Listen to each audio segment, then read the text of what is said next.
La mañana del 18 de mayo de 1291 no empieza con una rendición, empieza con una puerta que todavía se sostiene a golpes. En la línea de San Antonio, el aire ya no es aire, es polvo de cal, humo de brea, aliento pegado al metal. Los defensores se aprietan donde el muro ha sido abierto y remendado tantas veces que la piedra parece cansada. Hay escudos astillados, cuero empapado, manos que ya no sienten el peso de la lanza. Y, aún así, detrás de esa puerta, la ciudad ya se está moviendo en otra dirección. Calles que bajan al mar, pasos cada vez más rápidos, paquetes mal atados, miradas que ya no regresan a la muralla. Acre todavía conserva la forma de una fortaleza, pero ya respira como una evacuación. Sus muros dobles y sus torres, la arquitectura entera de la presencia latina en la costa, siguen en pie lo suficiente como para engañar a cualquiera que la mire desde lejos. Durante décadas, ese puerto, sus almacenes, sus barrios de órdenes militares y sus casas de mercaderes permitieron creer que el mar bastaba como respaldo. La ilusión había servido mientras todavía quedaba algo que sostener detrás de la piedra. Ahora se deshace al mismo tiempo que el muro. La presión no llega en una sola ola, se cierra. A esa hora, el ataque ya no busca probar una fisura, busca multiplicarlas. Juan de Villiers dirá después que los atacantes entraron por todas partes, y la frase no suena a metáfora, sino a diagnóstico. Las murallas estaban perforadas y quebradas. En una carta esas palabras parecen secas. En el terreno significan arcos que ya no cubren, almenas que ceden con cada impacto, pasos interiores que dejan de conectar una defensa coherente. La ciudad no cae de un solo golpe. Primero pierde la capacidad de seguir siendo defendible. En San Antonio todavía queda orden, lo justo. Un grupo mantiene la línea mientras otros intentan sellar un boquete con lo que encuentran. Vigas, piedras sueltas, escudos encajados donde antes había mampostería. Un herido es arrastrado hacia atrás y por un instante su cuerpo es lo único que se mueve contra la corriente humana que corre hacia el puerto. No hay discursos, no hay tiempo para ellos. Las decisiones se toman con el cuerpo. ¿Quién puede sostenerse en pie? ¿Quién puede correr? ¿Quién puede cargar a otro sin caer? Cada segundo que la puerta resiste es heroísmo. Sí, pero también un retraso arrancado a la desesperación. Eso vuelve más amarga a la escena. Acre no era solo una plaza fuerte, era archivo, reliquia, autoridad, comercio, juramento. La idea misma de permanencia aferrada a una franja de costa había sobrevivido a derrotas, a cambios de poder, a la lenta contracción del mundo cruzado hacia el litoral. Pero esa supervivencia exigía una dependencia cada vez más absoluta del mar, no solo para traer refuerzos o víveres,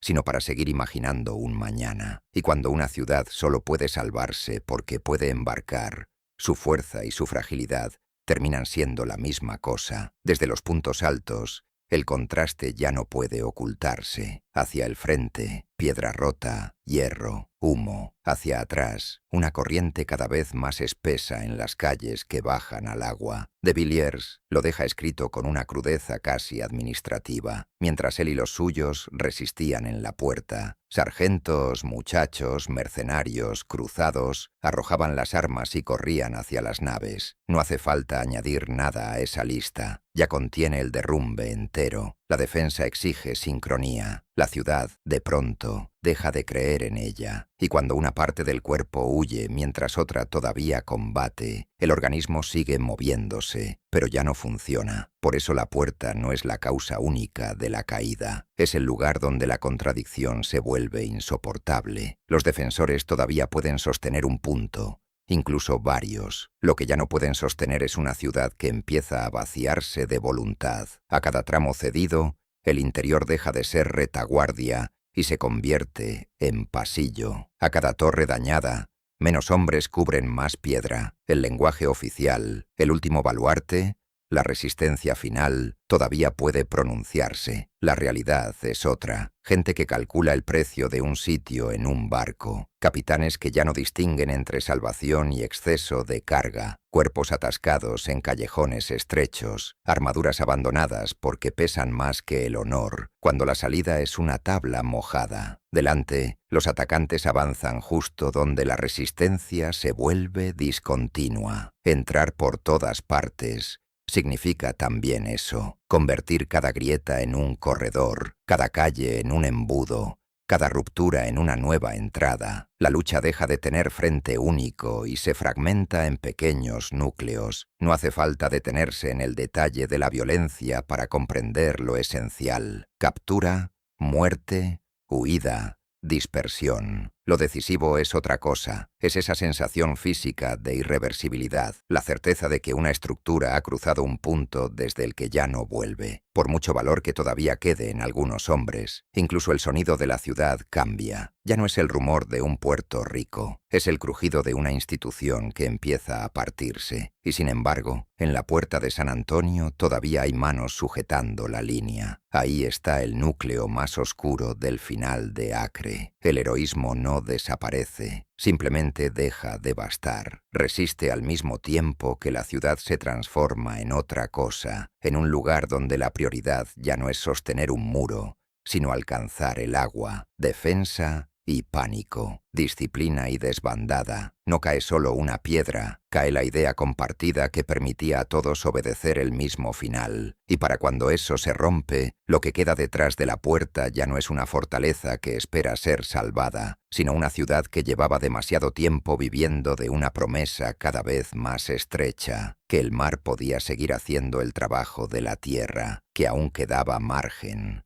que todavía no era tarde, porque eso era Acre mucho antes del 18 de mayo. No una ciudad inocente sorprendida por la historia, sino un puerto que llevaba décadas fingiendo que el mar podía reemplazar a la tierra. Desde la pérdida de Jerusalén en 1187, la costa se había convertido en capital de facto, en escaparate y en refugio. Las naves traían plata, peregrinos, refuerzos tardíos y también algo menos visible, la costumbre de creer que siempre habría otra vela en el horizonte, otra estación, otra tregua. La ciudad estaba blindada por piedra y por prestigio, doble línea de muros, torres, fosos, barrios enteros controlados por órdenes militares, templarios, hospitalarios, teutónicos, fortalezas dentro de la fortaleza, cada una con su disciplina y su orgullo. En los muelles, grúas y cuerdas mojadas, barriles con marcas de ciudades italianas,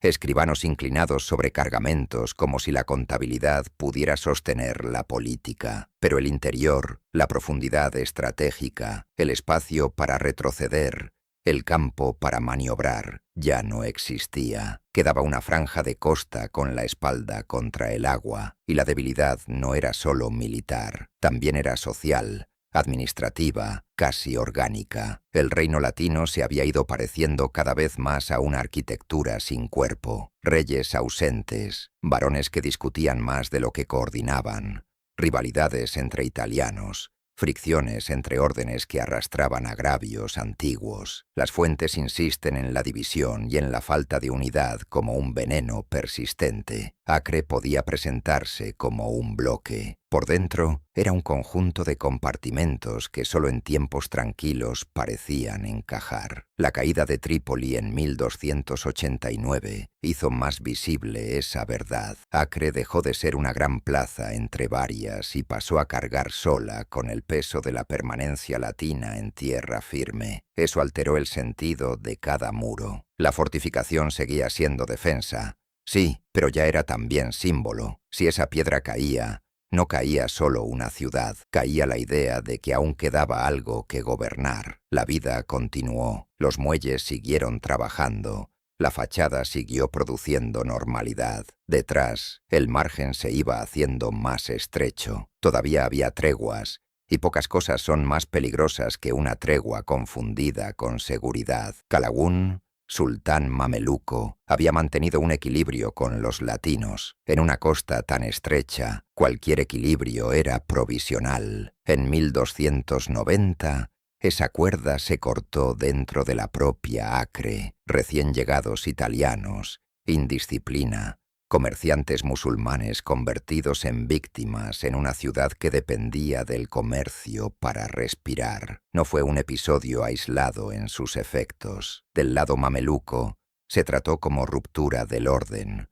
como excusa útil y como justificación para algo que ya se venía concentrando. La muerte de Qalawun no interrumpió nada. Su hijo, Al-Ashraf Khalil, heredó el proyecto y lo ejecutó con lógica de Estado: reunir fuerzas de todo el sultanato, mover equipos pesados, convertir el sitio en una operación total. En abril de 1291, el horizonte alrededor de Acre cambió de forma. Donde antes había campos y caminos, apareció una ciudad paralela hecha de tiendas, fogones, estacas y animales. El asedio no era solo un ejército frente a un muro, era una maquinaria que había venido a quedarse hasta el final. Con ella llegaron máquinas capaces de convertir la fortificación en un calendario de impactos, piedra contra piedra, día tras día. Cada golpe no solo abría grietas, iba arrancando confianza. Dentro, la respuesta estaba limitada por algo más cruel que la falta de valor, la falta de cuerpos. Una muralla larga exige presencia constante, y una ciudad dividida empieza a perder hombres incluso antes de perder sangre. La defensa se volvió una secuencia de turnos agotados, relevos insuficientes, manos que se pasaban cubos,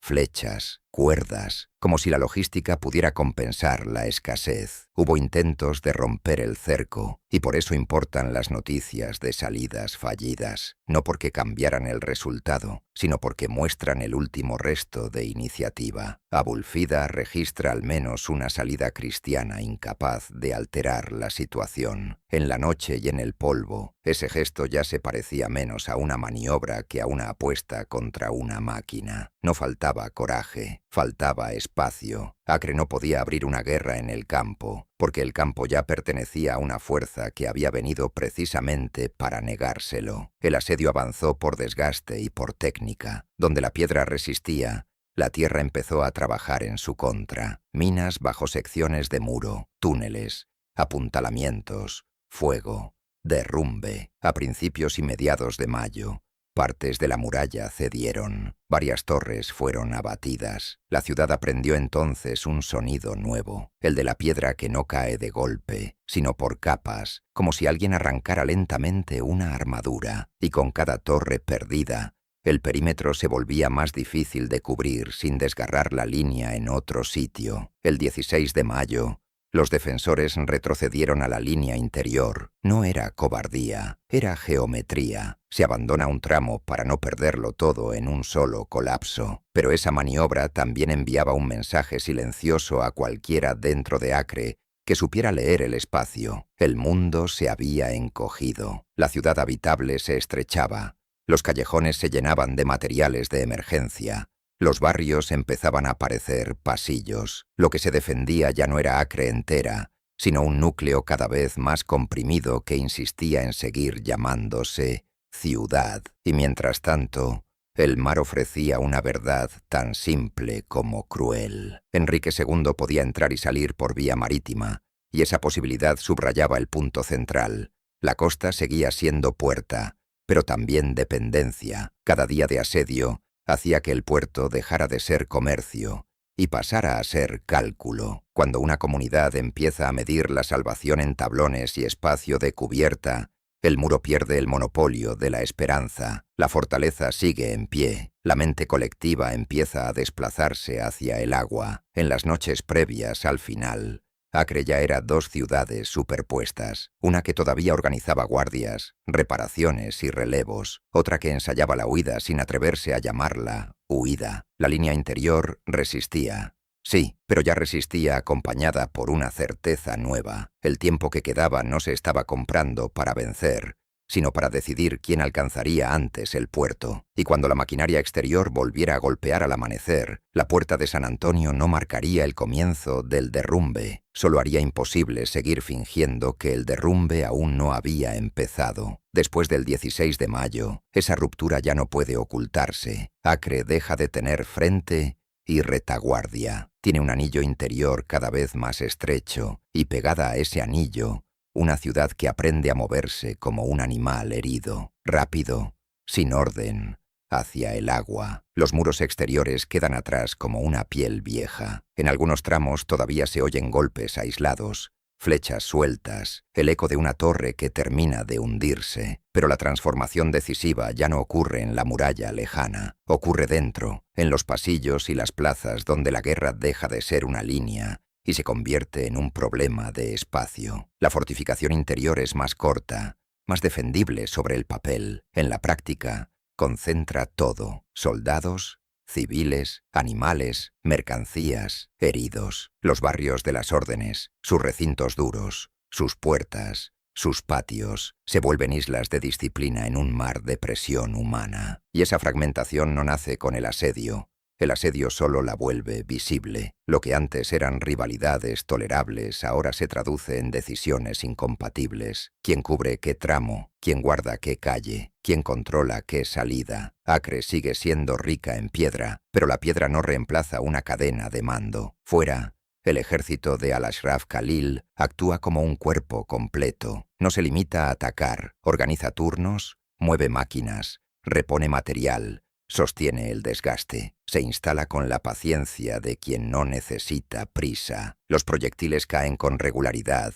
y convierten la arquitectura en polvo. A veces no hace falta que una torre se derrumbe para quedar anulada. Basta un parapeto quebrado que abra un ángulo, un tramo agrietado que obligue a retirar hombres, una brecha parcial que exija una guardia permanente. Cada reparación consume justamente lo que ya falta: tiempo y cuerpos. Acre intenta responder con acción, porque la pasividad también mata. Por eso importan las salidas fallidas, registradas por Abul Fida, no como escenas heroicas, sino como pruebas de impotencia. Un ataque nocturno puede inquietar a una avanzada, quemar una estructura, arrancar un pequeño éxito. No puede desmontar una operación de sitio alimentada por todo un sultanato. La ciudad descubre entonces una paradoja cruel. Cuanto más se esfuerza por actuar, más deprisa se agota. La defensa se vuelve reactiva, siempre un golpe por detrás, siempre intentando absorber el impacto anterior, mientras el siguiente ya viene en camino. Dentro, el puerto cambia de lenguaje. Antes era comercio, ahora es capacidad. Las embarcaciones siguen siendo el único vínculo real con el exterior, y esa verdad empieza a verse en gestos mínimos: cofres arrastrados sobre la piedra, telas enrolladas a toda prisa, documentos metidos en sacos, un anillo forzado fuera de un dedo hinchado porque el metal ya no cede. Que Enrique II pueda entrar y salir por mar no es un detalle menor, es la radiografía entera del sistema. La ciudad puede respirar mientras el mar la conecte. También puede desangrarse por la misma abertura cuando el miedo empuja a todos hacia el mismo cuello de botella. La presión sobre el puerto no es solo física, es social. En tiempos normales, Acre distribuye jerarquías con calma: órdenes, nobles, mercaderes, clérigos, trabajadores portuarios. Ahora esas jerarquías no desaparecen. Chocan con la urgencia. Un lugar en una nave empieza a parecer más real que la promesa de un muro. En las calles que bajan al agua, la armadura deja de ser prestigio y se vuelve peso. Algunos hombres la conservan por deber, otros van soltando piezas para poder moverse. Nadie lo proclama, pero la ciudad empieza a ensayar su propia dispersión y, aún así, el lenguaje oficial intenta conservar la forma. Todavía se habla de defensa, de resistencia, de sostener posiciones, pero el suelo debajo de esas palabras ya está cediendo. Juan de Villiers, en su relato posterior, fija el punto exacto donde el orden se parte: muros perforados y quebrados, enemigos entrando por todas partes, unos pocos resistiendo mientras otros, sargentos, muchachos, mercenarios, cruzados, arrojan las armas y corren hacia las naves. No hace falta leer esa escena como acusación, basta leerla como mecanismo. La defensa exige una ciudad que se quede, la evacuación exige una ciudad que se vaya. En Acre, durante horas decisivas, Ambas cosas empiezan a ocurrir al mismo tiempo. Eso vuelve cada decisión táctica más peligrosa de lo que parece. Ceder una calle para reforzar un punto no solo abre una vía al enemigo, también altera rutas de escape,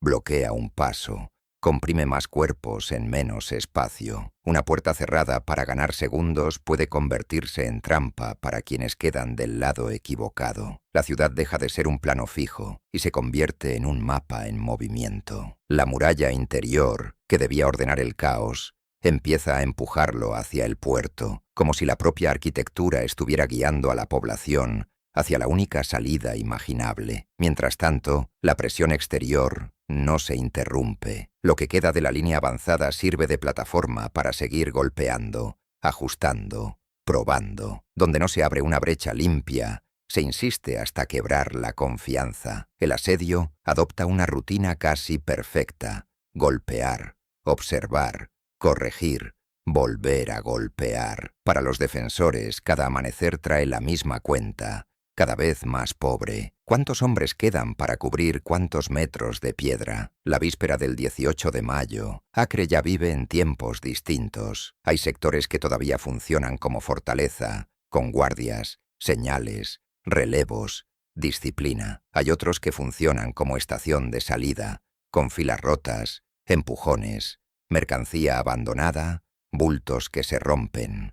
Y hay recintos, sobre todo los de las órdenes, que aún se comportan como mundos aparte, capaces de resistir incluso si el resto cede. No es fantasía, es la lógica final de una ciudad fragmentada. Cuando el cuerpo entero ya no puede sostenerse, cada órgano intenta sobrevivir por su cuenta. En la oscuridad previa al amanecer, el puerto se estira como una línea negra de mástiles y sombras, y el interior huele a piedra molida. En algún punto del anillo se apilan escudos contra un boquete mal remendado. En otro, una calle se vacía porque alguien ha encontrado una ruta más directa hacia el agua. Acre todavía no ha sido tomada, pero ya se comporta como si el momento decisivo estuviera encima, pesado, inevitable, buscando el punto exacto donde resistencia y huida van a chocar de frente. Y cuando llegue, el ataque final no tendrá que destruir desde cero una ciudad unida, solo entrar en una ciudad que por dentro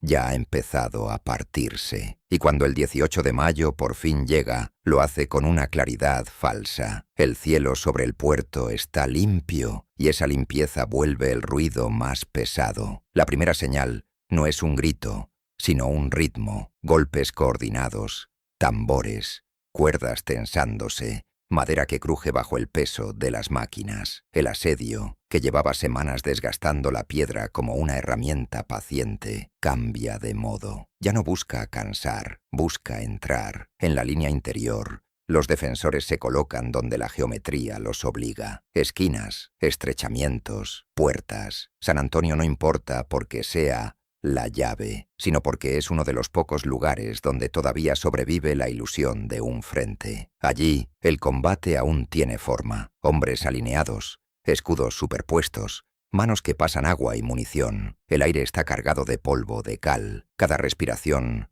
raspa. La piedra vibra con impactos que ya no se miden, se padecen. Y aún así, ese sector resiste lo bastante como para que ocurra lo peor, que detrás de él la ciudad empiece a convencerse de que su salvación ya no está en la muralla. Cuando Juan de Villiers escriba después que los atacantes entraron por todas partes, no estará describiendo un milagro táctico, sino el resultado de una defensa que había perdido continuidad. Una brecha obliga a cubrir 2 puntos. 2 puntos obligan a vaciar un tercero. El tercero expone un cuarto. En el momento final, esa cadena deja de ser sucesiva y se vuelve simultánea. La muralla, perforada y quebrada, deja de funcionar como línea y pasa a comportarse como una suma de entradas parciales. No cae una sola puerta, se rompe la capacidad de la ciudad para seguir cerrándose. Por eso la entrada no se siente como una escena única, sino como una acumulación de derrotas físicas, un parapeto que deja de servir, un tramo que se vacía porque ya no hay hombres, una calle que se llena de enemigos porque desemboca en un punto abandonado. El combate se fragmenta. Los recintos de las órdenes,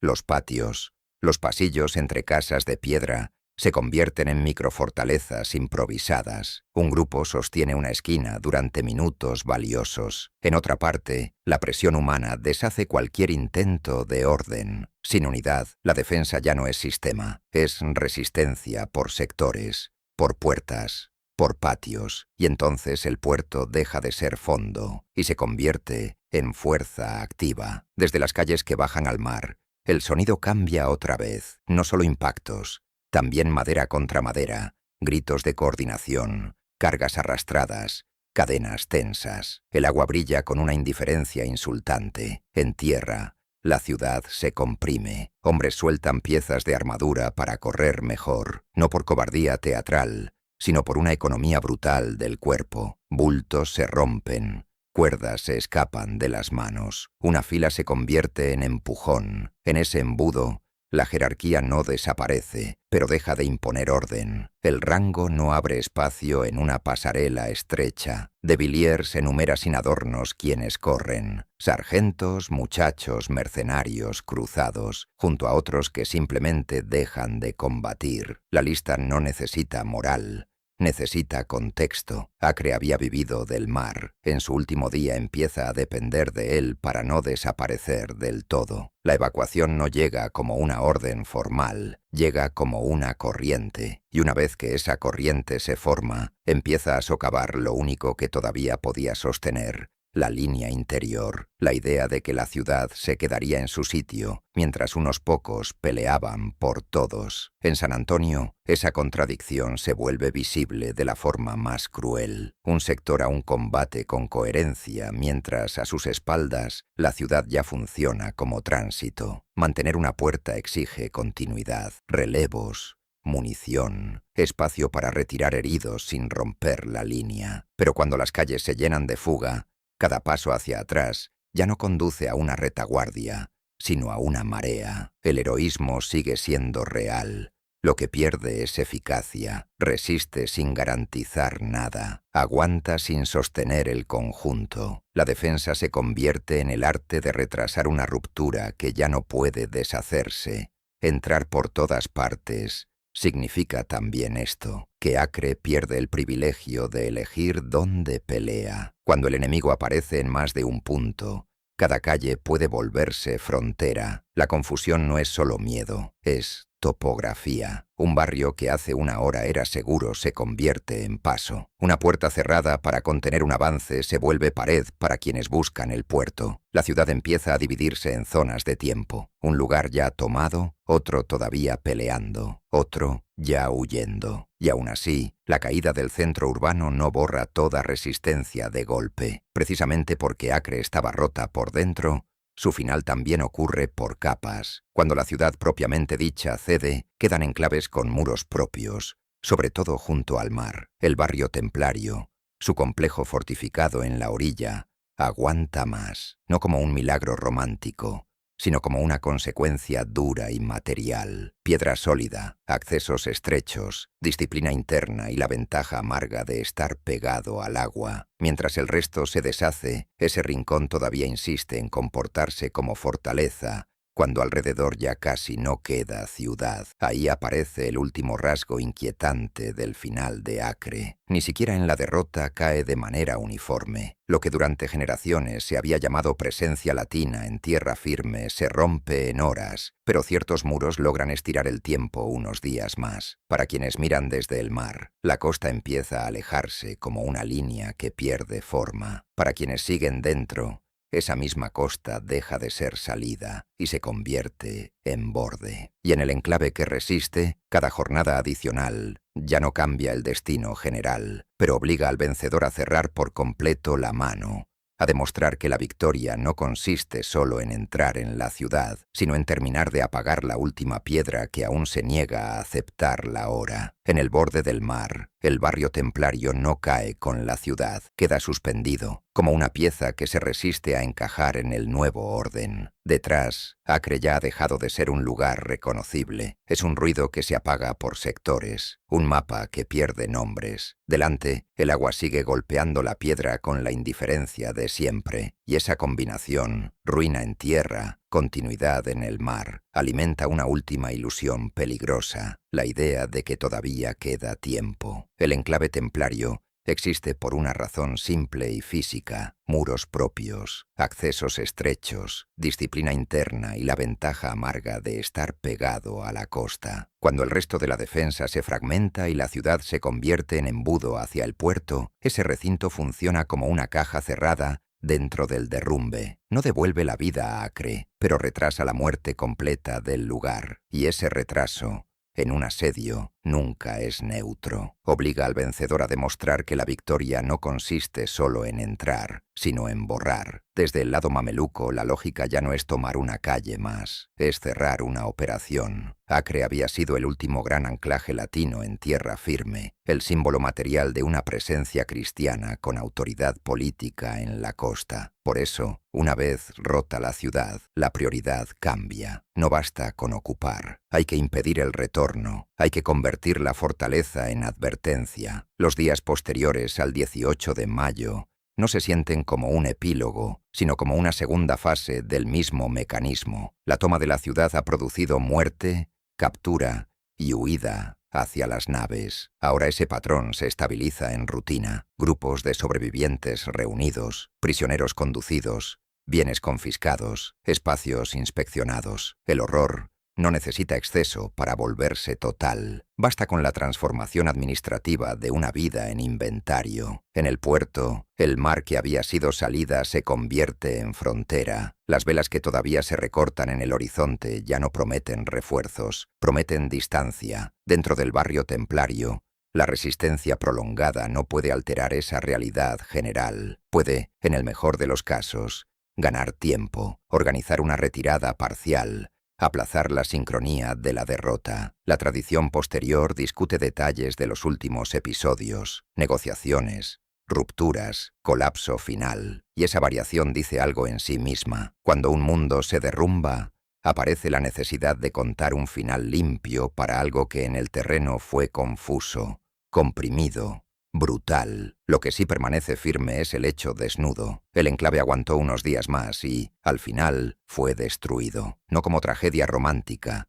sino como consecuencia de una guerra que ya no dejaba espacio para islas. A medida que ese último foco resiste, el significado de Acre vuelve a desplazarse. De ciudad caída pasa a convertirse en proyecto de demolición. Las fortificaciones, precisamente aquello que durante tanto tiempo sostuvo la ilusión de permanencia, se vuelven objetivo. La piedra se derriba para que no vuelva a servir. La arquitectura es castigada por haber sido útil. La costa, que durante décadas sostuvo la ficción de un reino encogido pero todavía vivo, empieza a ser sometida a una cirugía deliberada: quitarle la capacidad de albergar el mismo tipo de poder otra vez. Y ese gesto no se detiene en Acre. El verano de 1291 no trae normalización, sino limpieza estratégica de los restos. Para agosto, otras posiciones costeras como Sidón, Tiro y Beirut también han caído. No se trata de episodios sueltos ni de una cadena de casualidades,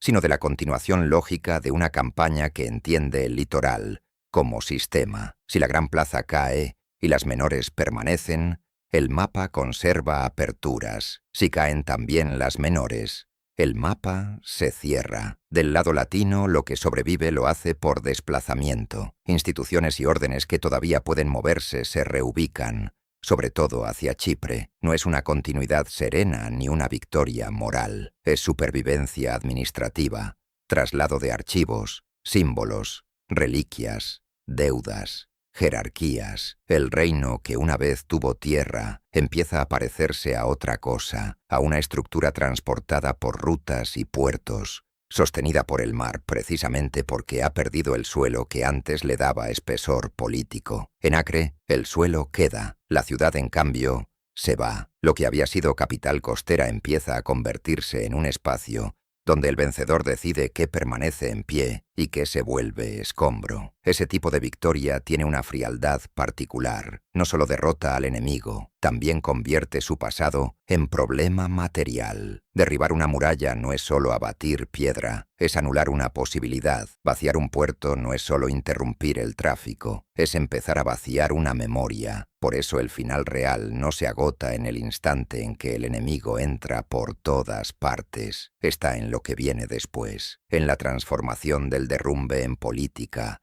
del caos en orden impuesto, de la caída en prohibición material. El mar sigue ahí, brillando y golpeando la piedra como si nada hubiese cambiado. Pero la costa ya no pertenece a la misma historia, y mientras el último enclave resiste unos días más y obliga a terminar el trabajo, ya se está preparando algo más frío que la conquista. Un mundo construido para que el regreso deje de parecer una posibilidad y empiece a parecer un error. Y mientras en la costa se prepara ese mundo donde volver debe parecer un error, en Chipre los sobrevivientes llegan sin una ciudad detrás. Llegan con sal en la ropa, hollín en las uñas y un tipo de silencio que no es duelo privado, sino cambio de era. Desembarcan en un lugar donde todavía se pronuncia Acre, como si siguiera siendo un punto al que se puede regresar. Pero lo que traen en los ojos es otra cosa, la certeza de que el continente ya no es promesa, sino una costa cerrada. El traslado no tiene nada de épico, es administrativo, arcas, sellos, listas de nombres, reliquias, deudas, jerarquías que intentan mantenerse erguidas aunque hayan perdido el suelo que las justificaba. Las órdenes militares sobreviven porque pueden moverse, porque tienen disciplina, redes, barcos, memoria institucional. En el lenguaje oficial eso puede sonar a continuidad. En la experiencia vivida suena a desarraigo. Un poder que antes se apoyaba en murallas ahora se sostiene en cubiertas y archivos. Del lado mameluco, la victoria tampoco termina con la entrada en la ciudad. Termina cuando el retorno se vuelve impracticable. Por eso la destrucción sistemática de fortificaciones no es un exceso emocional, sino estrategia de Estado. Derribar muros es más que abatir piedra, es cancelar su utilidad futura, convertir la costa en un espacio sin puntos de apoyo para la misma forma de ocupación. Acre había sido fuerte por su arquitectura y por su posición. Después de 1291, esa combinación empieza a tratarse como un riesgo que no debe repetirse. La caída de otras plazas costeras en los meses siguientes, Sidón, Tiro, Beirut, completa ese cierre. No hace falta envolverlo en profecía ni en fatalismo. Basta entender la lógica. Mientras sobrevivan enclaves enemigos, el mapa sigue abierto. Cuando el litoral queda limpio de fortalezas latinas, el mapa se sella. Lo que se extingue ahí no es una fe abstracta ni una idea universal, sino un orden político concreto en tierra firme, una forma de poder sostenida por puertos fortificados, pactos internos y una costa que ya no puede sostenerla. En Europa, la noticia no circula solo como derrota militar, circula como colapso simbólico. Acre había sido, durante generaciones, el lugar que permitía fingir que la empresa cruzada aún conservaba forma territorial. Al desaparecer, el discurso necesita corregir el golpe. La caída empieza a reescribirse como sacrificio, el derrumbe como última resistencia, la pérdida como prueba espiritual. Ese relato no es enteramente falso, pero sí selectivo. Protege el orgullo, atenúa lo más corrosivo del final, la fractura interna, el embudo del puerto, la simultaneidad entre combate, captura, muerte y desplazamiento forzado, cuando la ciudad dejó de funcionar como cuerpo común. Y ahí, la memoria de Acre se vuelve una frontera nueva. No separa continentes, sino versiones. Una versión necesita héroes compactos, líneas firmes, finales limpios. La otra, la que asoma en el testimonio de Juan de Villiers, es más incómoda. Muros perforados, enemigos entrando por múltiples puntos, sectores aún resistiendo mientras otros ya corren hacia las naves. El terror histórico de Acre no está en la ausencia de valor, está en que el valor dejó de ser un lenguaje compartido por toda la ciudad al mismo tiempo. En ese desajuste queda también la lección más dura. Las fortificaciones pueden proteger contra el enemigo, pero no contra las divisiones propias cuando el cerco se vuelve total. Acre era rica en piedra y pobre en profundidad estratégica. Era fuerte en apariencia y frágil en cohesión. Sobrevivió mientras el mar compensó esas carencias. Empezó a perderse cuando el asedio convirtió esa misma dependencia en un embudo, y el embudo convirtió el orden social en presión. Con el tiempo, esa verdad se vuelve fácil de domesticar. Se cuenta la caída como si todo hubiera terminado en una sola jornada, como si la historia aceptara un instante nítido y obediente, pero lo que queda en el paisaje, en las ruinas abatidas, en las plazas vacías, en el litoral sin enclaves latinos, habla de otra cosa. Habla de una secuencia de cierres. Primero el campo, luego la muralla exterior, luego la interior, luego la ciudad, luego la posibilidad de volver. Y cuando esa posibilidad por fin se apaga, lo que queda en Acre ya no es solo silencio ni recuerdo, sino una tarea más fría, más metódica, más útil para el vencedor: tomar la piedra que había sostenido un siglo de presencia y convertirla, una por una, en la prueba material de que esa forma de mundo no debe levantarse otra vez. Y eso es lo que viene después de la última resistencia. Acre no recibe un final en forma de silencio, recibe un final en forma de trabajo. La victoria se convierte en horario, se mide por cuerdas, palancas, martillos, órdenes repetidas y piedra que deja de ser muralla para convertirse en carga. La ciudad que durante un siglo había sido capital costera y terminal de un mundo encogido pasa a ser un problema logístico. ¿Cómo impedir que esa forma de presencia vuelva a levantarse? El lenguaje oficial puede llamar a eso restauración, justicia, cierre. En la realidad suena como un derribo metódico, bloques de mampostería arrancados con esfuerzo, polvo llenando otra vez el aire, ya no por impacto de asedio, sino por demolición deliberada, vigas sacadas de estructuras diseñadas para durar. El gesto no tiene nada de impulsivo, es estratégico. Acre había sido fuerte porque combinaba puerto y fortaleza. Por eso, una vez tomada, lo siguiente no es habitarla como antes, sino quitarle precisamente aquello que la hacía útil. En los espacios donde antes se discutían comercio y jurisdicción, ahora se clasifican restos. Donde antes las órdenes militares sostenían autoridad, ahora hay control, inspección, reparto. La vida de los vencidos queda reducida a categorías: los que escaparon por mar, los que fueron capturados, los que ya no están. No hace falta forzar la escena para sentir su temperatura moral. El final de un orden político empieza a registrarse en listas, no en elegías. La administración, en momentos así, no es neutral, es la forma práctica de un triunfo total. La costa entiende el mensaje con rapidez, porque Acre no podía caer sola. Su caída reordena el litoral entero, y el verano de 1291 termina de fijar ese orden.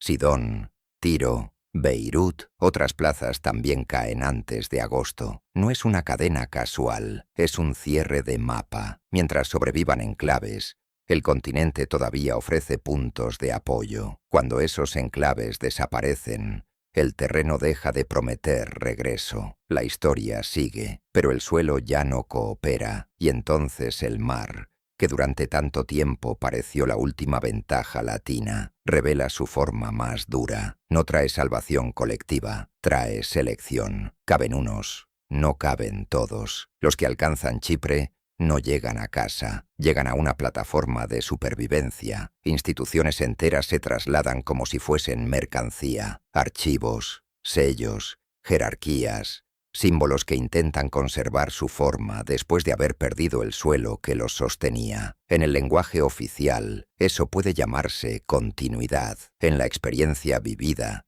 se parece más a una autoridad suspendida, a una vida mantenida por inercia. Ahí empieza también otro final, más frío porque se escribe a distancia. Desde la isla, Acre se vuelve palabra, y cuando una ciudad se vuelve palabra, se vuelve manejable. Puede convertirse en relato de resistencia, en advertencia, en instrumento político y religioso. Ese relato no nace de la nada. Hay fragmentos reales de valor, pero la realidad completa ofrece otra textura. La ciudad dividida, el embudo hacia el puerto, la simultaneidad entre defensa organizada y fuga masiva. Esa parte no encaja bien en una versión heroica, porque no ofrece una línea limpia, ofrece una grieta. El testimonio de Juan de Villiers basta para dejar esa grieta abierta. Enemigos entrando por todas partes, muros perforados y quebrados, y mientras él resiste en San Antonio, otros, sargentos, muchachos,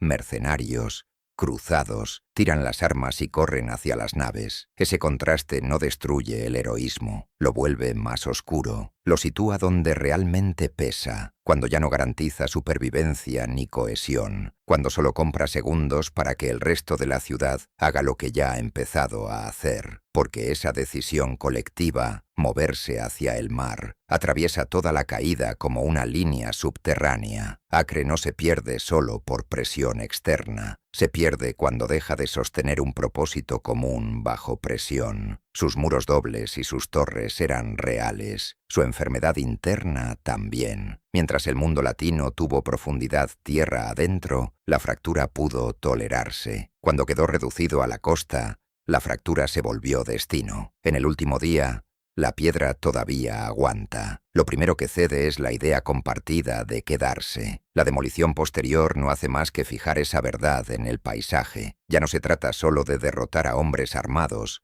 sino de derrotar la posibilidad de que el lugar vuelva a ser lo que fue. Derribar una muralla no es solo castigar, es organizar la memoria por medios materiales. Si el muro desaparece, el regreso se convierte en imaginación sin herramienta. El paisaje deja entonces de ser escenario y se vuelve argumento. Y así queda la costa. El mar sigue haciendo lo único que siempre hizo, golpeando piedra, llevando barcos, borrando huellas. Lo que cambia es la relación entre el agua y el poder. Acre había vivido porque el mar la conectaba. Empezó a caer cuando esa conexión se convirtió en embudo, y termina de morir cuando sus muros son abatidos para que ya no sostengan nada. En esa secuencia, asalto, colapso, demolición, no hay un instante único al que llamar final. Hay una construcción paciente, piedra por piedra, hasta que el pasado deja de tener dónde apoyarse, y lo único que sigue en movimiento ya no es la ciudad, sino el trabajo metódico que la convierte en advertencia.